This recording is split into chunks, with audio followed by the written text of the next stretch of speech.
সরকারি নির্দেশকে কার্যত বুড়ো আঙুল দেখিয়ে ধান বিক্রি করতে আসা চাষিদের কাছ থেকে ধলতা নেওয়ার অভিযোগ উঠল মিল মালিকদের বিরুদ্ধে। ঘটনার প্রতিবাদে সরব হওয়া চাষিদের পক্ষ না নিয়ে উল্টে মিল মালিকদের পক্ষ নিয়ে অভিযোগকারী চাষিদেরই দালাল ও ফরে তরফা দিলেন ধান বিক্রির সাথে যুক্ত সোসাইটির ম্যানেজার। ঘটনাটি ঘটেছে মালদার হরিশ্চন্দ্রপুর ১ নম্বর ব্লকের তুলসীহাটা SKUS সোসাইটির ধান ক্রয় কেন্দ্রে। জানা গেছে এই সোসাইটির মাধ্যমে সরকারি উদ্যোগে বেশ কিছুদিন ধরে ধান ক্রয় শিবির চলছে হরিশ্চন্দ্রপুরের তুলসীহাটা এলাকায়। মঙ্গলবার বিকালে সেই সোসাইটিতেই ধান বিক্রি করতে যান বেশ কিছু চাষি। তারা ১৫ কুইন্টাল ৮৫ কেজি ধান বিক্রি করেন। বাকি ৮৫ কেজি ধান ধলতা হিসাবে কাটা হয় বলে অভিযোগ, যার প্রতিবাদে সরব হন ধান বিক্রি করতে আসা চাষিরা। তারা ধান ক্রয় শিবিরে ক্ষোভ বিক্ষোভ দেখান। বিক্ষোভকারী চাষিদের অভিযোগ, দিন কয়েক আগে জেলা শাসক বুলবুল চণ্ডীর ধান ক্রয় শিবির পরিদর্শনে গিয়ে সাফ জানিয়েছিলেন কোনো চাষির কাছ থেকে ধলতা কাটা যাবে না। এমনকি যে সমস্ত চাষির কাছ থেকে ধলতা নেওয়া হয়েছিল তা জেলা শাসকের নির্দেশে ফিরিয়ে দেওয়া হয়েছিল। জেলা শাসকের সেই নির্দেশের কথা জানতে পেরেই তারা তুলসীহাটা SKUS সোসাইটির সরকারি ধান ক্রয় শিবিরে ধান বিক্রি করতে এসেছিলেন। কিন্তু এখন দেখছেন সরকারি নির্দেশকে উপেক্ষা করে কুইন্টাল প্রতি ৫ কেজি থেকে ৬ কেজি করে ধলতা কাটছেন মিল মালিকরা। এছাড়াও ধান বিক্রির স্লিপ দিতে ১০০ টাকা করে নেওয়া হচ্ছে এবং ধান ওঠানো নামানোর জন্য শ্রমিকরা টাকা নিচ্ছে। আমি আমার কাকার সঙ্গে সকালবেলা ধান নিয়ে আসছিলাম। তুলসীহাটা SKUS সোসাইটি বলে একটা আছে, সেখানে ডেট ধরেছিলাম। এখানে ধান বিক্রি করতে এসে সিরিয়াল পেলাম ৩ নম্বরে ধান মাপলাম।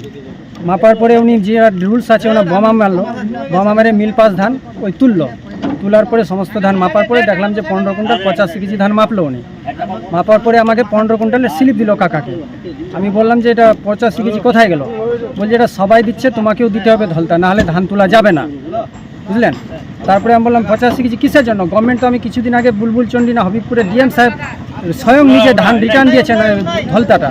তো আমরাও তো চাষি, তো আমাদেরকেও ধলতা রিটার্ন দিতে হবে। আমি বলছে ধলতা রিটার্ন দিলে তোমাকে ধান ফেরত নিয়ে যেতে হবে, আমাকে হুমকি দিচ্ছে। এটা মিলারের লোক বলছে।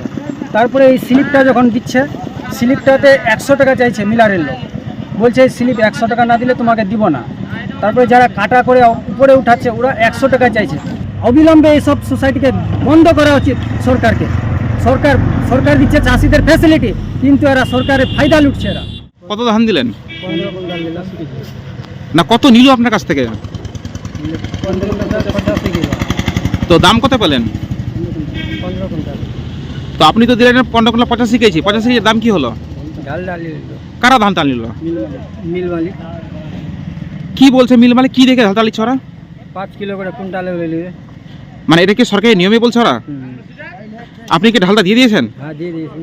যাই বোমা মেরেছে হ্যাঁ, ও ১০০ টাকা মাংস, আর যাই গাড়িটা লোড করছে ও মাংসে ১০০ টাকা। এই বিষয়ে ধান বিক্রি করতে আসা চাষিরা সোসাইটির ম্যানেজারকে অভিযোগ করলে তিনি মিল মালিকদের পক্ষ নিয়ে চাষিদেরই দালাল ও ফরে বলেন, তোমার কোনটা ধান আছে তুমি দেখাও। আমার এই যে ধান আছে, ওই লোকটা কে হলো তোমার? আমার কাকা, জিজ্ঞাসা করো। খালি বললে হয়ে গেল? তুমি রক্তের গ্রুপ চেক করো। তুমি রক্তের গ্রুপ না, তুমি একটা ফড়িয়া, ঠিক আছে? তুমি দালাল। হ্যাঁ, আমি দালাল। হ্যাঁ, তুমি দালাল। না হলে কেসে কাজ করছো? শুনো, আমাকে দালাল ধান যদি না হয় কি না, ধান নিয়ে এসছি, শুনো, আমার দালাল ধান যদি রিটার্ন না হয় করেছো। তাহলে তুমি এখানে ঝগড়া করতে আমার আসছো না। ধান তুমি রিটার্ন তুমি- করেছো, কেসে কাজ তুমি- করেছো। টাকা গুনে তুমি নিয়েছো, আমাকে রীতিমতো দেখাও। ফোন পেতে টাকা গুনে নিয়েছো। তুমি আমাকে দেখাও। আমাকে বলছে যে তুমি বলে আমাকে তোমাকে টাকা ধান দিয়েছো। দিতে হবে না। এই বিষয়ে তুলসীহাটা SKUS সোসাইটির ম্যানেজারকে ধরা হলে তিনি বলেন, ধানের কোয়ালিটি দেখে মিল মালিকরা ধলতা কাটছেন। বাকি অভিযোগের বিষয়ে তিনি কিছুই জানেন না। সেরকম আমি জানি না ঠিক, তবে ধানের কোয়ালিটি দেখে তারপরে ওরা ঢালতা কাটে। এই যেমনি ধানের কোয়ালিটি থাকে ওইভাবে ঢালতা কাটে ওরা। একজন চাষি বিক্রি করতে এসে ১৫ ধান ও বিক্রি করলো। চাষি না, ও একটা দালাল, খড়িয়া। আমার ধান আর দালাল কি রকম? না, চাষি বলছে যে এখানে না, না। ৮৫ কেজি ঢলটা কেটেছে ১৫ কুইন্টালে। কোথায় আপনি দেখান আমাকে? এই যে চাষি এখনই বললো তো, কই দেখান? এই যে স্লিপে আছে তো না বলছেন। না, ও স্লিপ দেখালে হবে নাকি? কি তাহলে? না, তো স্লিপেই তো প্রমাণ। আপনাদের কি প্রমাণ দিচ্ছেন তাহলে? মানে ধান দিচ্ছেন যে হ্যাঁ, ধানের কোয়ালিটি নিশ্চয়ই খারাপ। ধানের কোয়ালিটি খারাপ আছে ওই জন্য ঢালতা কেটেছে। না, এরকম কি কোনো সরকারি গাইডলাইন আছে কি যে চাষিদের ক্ষেত্রে না, ঢালতা ওটা নেওয়ার? আমার জানা নেই। না, আপনি যশোরে চালাচ্ছেন, কোনো সরকার গাইডলাইন দেয়নি আপনাদের? রাজ্য সরকার না, দেয়নি? না, আমার কাছে নেই। তো ঢলটা কি বন্ধ হবে? না, ওটা আমি বলতে পারছি না ঠিক, তবে ধানের কোয়ালিটি বেস করেই ওরা ঢোলতা কাটে। আর স্লিপ দেওয়ার নাম করে যে টাকা নিচ্ছে ১০০ করে? না, ওটা আমার জানা নেই। তারপর গাড়িতে মাল লোড করবে তার টাকা নিচ্ছে। ওটাও আমার জানা নেই।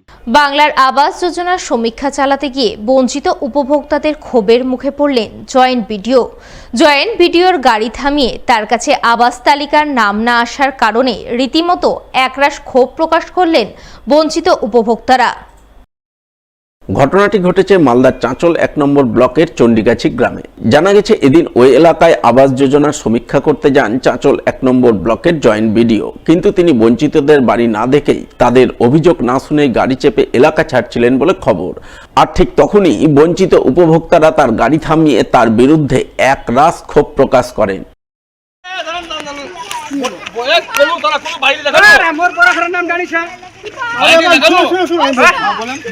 হয়নি কিন্তু অর্ধেকের অর্ধেক লিস্ট বেরিয়েছে, 4 ভাগের 1 ভাগের লিস্ট বেরিয়েছে। দেখেন স্যার, আপনাকে একটা কথা বলছি, এতদিন লোকের সামনে যদি এদের এই 5টা বাড়ির যদি টাকা এরা ঢুকে তা আপনার নামে স্যার আমি কোর্টে কমপ্লেন করবো। হ্যাঁ বললাম আপনাকে, আপনার নামে মিডিয়াও করবো, কোর্টে কমপ্লেন করবো।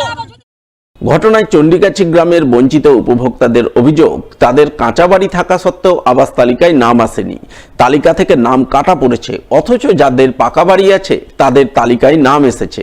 এই বিষয়ে জয়েন্ট বিডিওর কাছে অভিযোগ জানাতে গেলে তিনি কোনো কথা না শুনেই গ্রামের ছেড়ে চলে যান। তাদের আরও অভিযোগ, তৃণমূলের স্থানীয় পঞ্চায়েত সদস্যের কথাতেই প্রশাসনের লোকজনেরা চলছে, তাদের কথাতেই আবাস তালিকা তৈরি করেছে। কাঁচা ঘর আছে, কাঁচা ঘর থাকার সত্ত্বেও আমরা ঘর পাচ্ছি না, আমাদের নাম কেটে দিয়েছে। আর এবার যাদের পাকা বাড়ি আছে তারাও ঘর পাচ্ছে, যাদের কাঁচা ঘর আছে কিনা তাদের বাড়ি ঘর দেখায় মানুষের, তারপরে ঘর নিচ্ছে, মানে মানুষের ঘর দেখায় কিনা ঘর নিচ্ছে ওরা। আর আমাদের কাঁচা ঘর আছে তো আমরা কি ঘর পাবো না?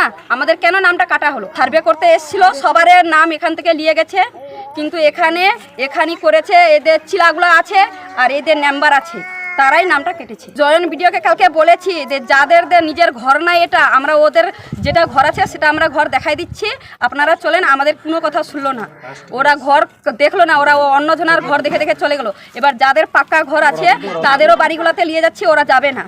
ওরা ওই কথা শুনে গুনে ওদের কি বলেছে না বলেছে, ওরা ওদের কথা শুনে গুনে চলে গেলো, আমাদের কোনো কিছু শুনলো না। চাইছি না আমাদেরও যেন ঘরটা হয়। আমি নাম্বারকে বলে যাচ্ছি, বলছি তোমার নামটা বেলা বিডব্লিউতে ফেলে দিয়েছি, পিডব্লিউতে। আমি কেন ফেললো?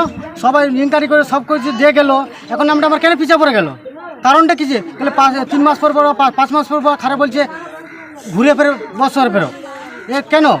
আর নামটা কেটে দিয়েছে আমার। আর চিকিৎসা করতে যাচ্ছি নাম্বারকে, বলছে ওদের এখন হবে না, বলে ঘুরে বেলা 5 মাস পর 3 মাস পর। ওদের পাকা বাড়ি আছে আর কিছু মানুষের বাড়ি থেকে ওরা বিল পাস করে নিচ্ছে, মেম্বার সাহেব কিছু বলছে না, আমার নামটা কেটে দিয়েছে।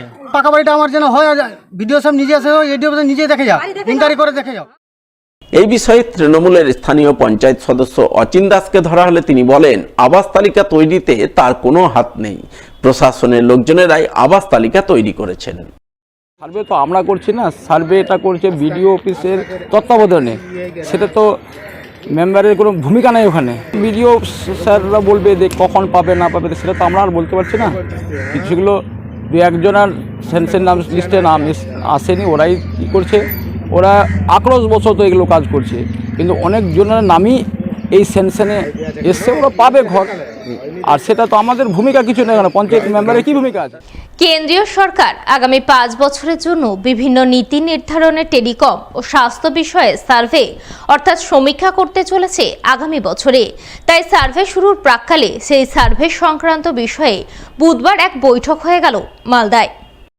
তাই সার্ভে শুরুর প্রাক্কালে সেই সার্ভে সংক্রান্ত বিষয়ে বুধবার এক বৈঠক হয়ে গেল মালদায়। ন্যাশনাল স্যাম্পল সার্ভে অর্গানাইজেশন অর্থাৎ ন্যাশনাল স্ট্যাটিস্টিক্স অফিস মালদার উদ্যোগে এদিন এই বৈঠক অনুষ্ঠিত হয়। বৈঠকে সার্ভে সংক্রান্ত নানান বিষয়ে আলোচনা হয়। জানা গেছে আগামী বছর 1 জানুয়ারি থেকে যে সার্ভে শুরু হবে তা মূলত স্বাস্থ্য ও টেলিকম বিষয়ের উপর। এই দুটি বিষয়ে সাধারণ মানুষের খরচ কত, সরকারি বেসরকারি খাতে কত খরচ, টেলিকমে ইন্টারনেট পরিষেবা কিভাবে ব্যবহার করছে সাধারণ মানুষ ইত্যাদি নানান বিষয় তুলে ধরা হবে সার্ভেতে।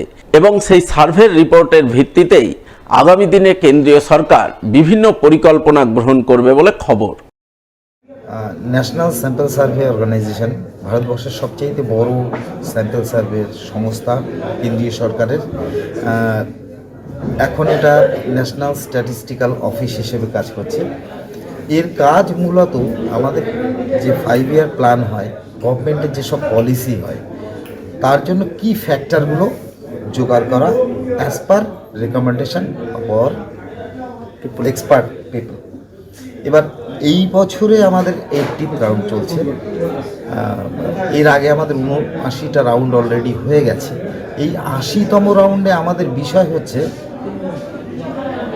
গৃহস্থালির খরচ এবং এর সঙ্গে টেলিকম এবং স্বাস্থ্যের, এর উপরে আমাদের বিষয়।